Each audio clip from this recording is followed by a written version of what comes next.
How to replace a 2022 Dodge Durango 4-button smart remote key fob battery. Now here's Sergeant Locksmith to show you how.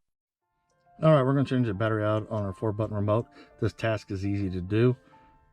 You notice right here, you get the indentation. If you have your key ring attached, you will need to remove that. So let's go ahead and flip it over. You got your emergency key blade release. Pull that towards you. It is spring loaded. Set your emergency blade to the side. Notice you have the hole that it came out of, and you got that flat spot. That's where you're going to need a flat tip screwdriver. Go ahead and put it in here. Hold the remote firmly, and you will rotate the screwdriver. Do not pry.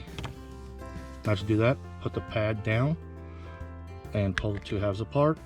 You do that so the circuit board stays in its location. Take your screwdriver 180 from that little indentation.